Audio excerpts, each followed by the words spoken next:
وہ کتنا دل گداز لمحہ ہے۔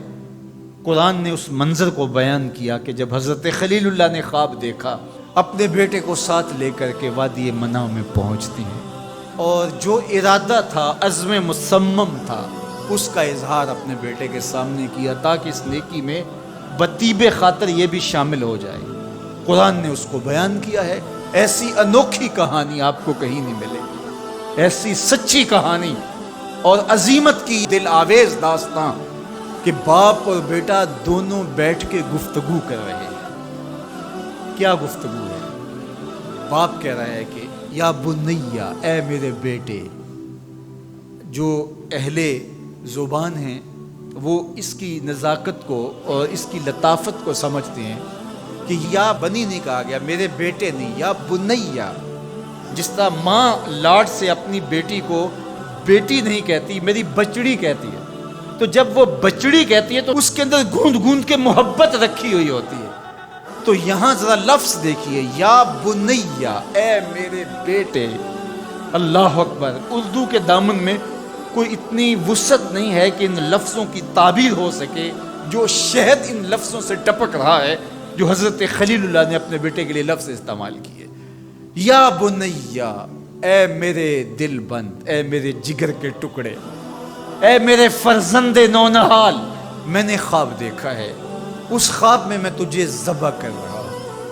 یہ خواب آپ یا میں دیکھیں تو ہم تو اپنی بیوی سے بھی اس کو شیئر نہیں کر سکتے، ہمارے رونگٹے کھڑے ہو جاتے ہیں، لیکن بیٹے سے کہہ رہا ہے۔ اور یہ محض خواب کسی تفنن طبع کے لیے نہیں ہے، یا محض کوئی بات سمجھانے کے لیے نہیں ہے، اس کی تعبیر کی طرف بچے کو لانے کے لیے سنایا جا رہا ہے۔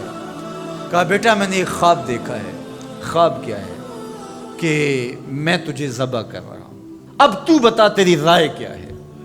اللہ اکبر۔ اب باپ بیٹے سے کہے کہ میں تجھے ذبح کرنا چاہتا ہوں تو بیٹے کا رد عمل کیا ہوگا؟ کوئی بھی تصور اپنے بیٹے کو کر کے سوچے کیا رد عمل ہوگا؟ اس کی آنکھیں پھٹی کی پھٹی رہ جائیں گی، وہ باپ کے ہوش و حواس پہ شک کرنے لگ جائے گا، کہے گا کیا بول رہے ہو، ہوش ٹھکانے ہیں؟ باپ ہو، سفاک ہو، کیا لہجہ ہے تمہارا، مجھے ذبح کرو گے؟ لیکن یہ فیضان نظر تھا یا کہ مکتب کی کرامت تھی؟ سکھائے کس نے اسماعیل کو آداب فرزند؟ اقبال پوچھتے ہیں کیا تھا جس نے اسماعیل علیہ السلام کو آداب فرزندی سکھائے؟ وہ مکتب کی کرامت بھی تھی اور وہ فیضان نظر بھی تھا۔ فیضان نظر باپ کا تھا اور پہلا مکتب ماں تھی۔ سیدہ ہاجرہ نے سکھایا تھا باپ کی بات کیسے مانی جاتی۔ جو مائیں بیٹوں کو، بیٹیوں کو باپ کی اطاعت سکھاتی ہیں، وہ مائیں اپنی اولاد کو فرما بردار پاتی ہیں۔ ماں کے ہاتھ میں اولاد کی تربیت کا جوہر ہوتا ہے۔ یہ سیدہ ہاجرہ کی تربیت بول رہی ہے جب باپ نے کہا بیٹے میں تجھ کو ذبح کرنا چاہ رہا ہوں، کتنی بڑی بات ہے۔ آنکھیں پھٹی کی پھٹی رہ جاتی۔ یہاں بیٹا کوئی جواب نہ دیتا، اس سکتے کے عالم میں گردن جھکا دیتا۔ مکمل اطاعت کہلاتی، انقیاد امر کہلاتا، امتثال حکم کہلاتا۔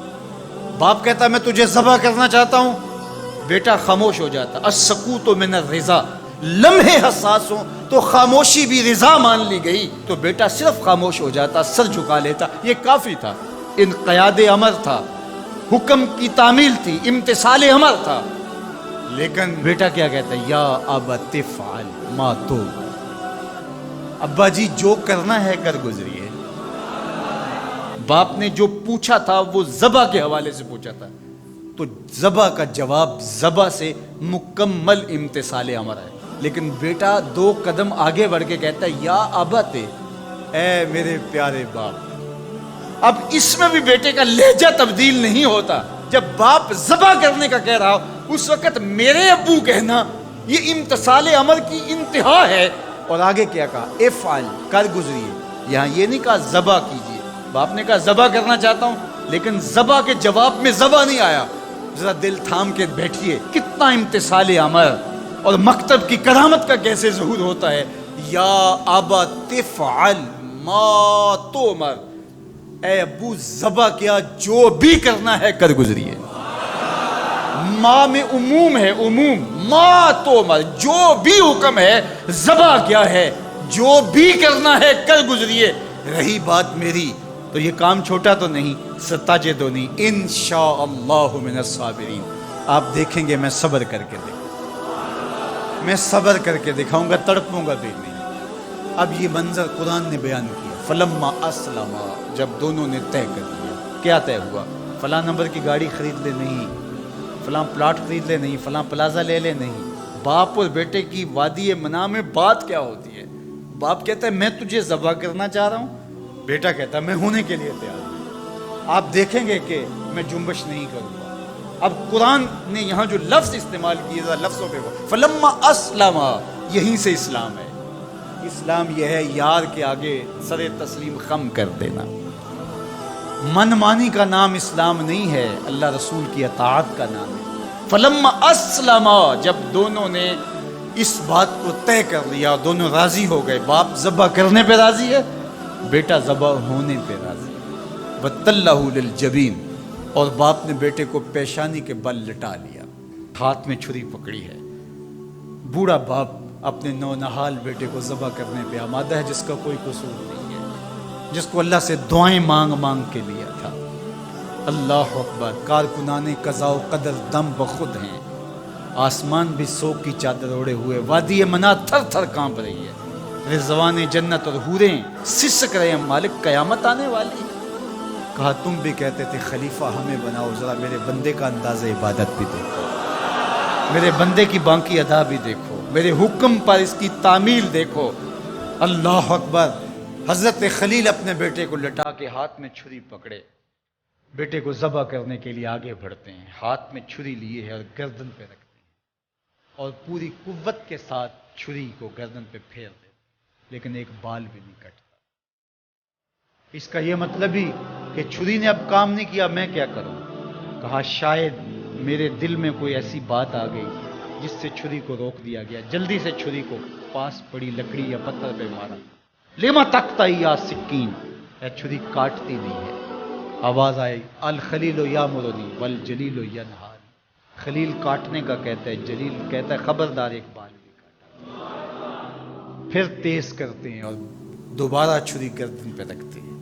اللہ اکبر، گلا کٹ جاتا ہے، خون بہنے لگتا ہے، حضرت خلیل خوش ہو جاتے ہیں، آنکھوں سے پٹی کھول لیتے ہیں، لیکن منظر کیا دیکھتے ہیں کہ جس کو ذبح کیا وہ بیٹا نہیں، وہ تو دمبا ہے۔ اور حضرت اسماعیل پاس کھڑے مسکرا رہے، بے ساختہ زبان سے نکلا اللہ اکبر۔ حضرت اسماعیل بولے لا الہ الا اللہ واللہ اکبر۔ جبریل امین جو دمبا لے کے آئے تھے وہ بھی پاس کھڑے اور مسکرا رہے تھے، بولے اللہ اکبر وللہ الحمد۔ اب ابراہیم علیہ السلام کی سرشاری کا عالم، جبریل امین موجود ہیں اور دمبا پڑا ہوا ہے۔ اب ظاہر ہے بات سیدھی سیدھی ہے کہ اللہ کے حکم سے سب کچھ ہوا۔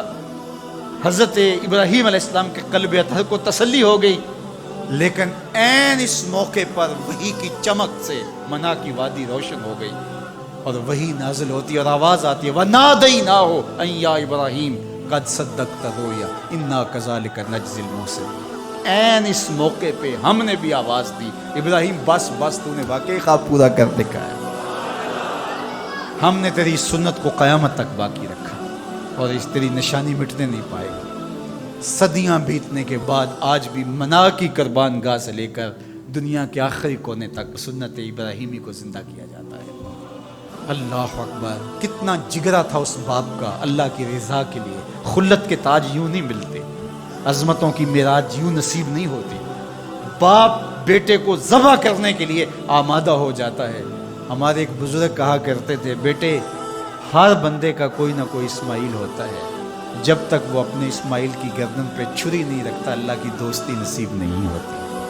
اپنی خواہشات کی گردن پہ، اپنی آرزوؤں کی گردن پہ چھری پھیرو، اللہ کے لیے محبوب سے محبوب چیز قربان کرنے کے لیے آمادہ ہو جاؤ، پھر تمہیں وہ اپنی قربتوں سے مالا مال کرے گا۔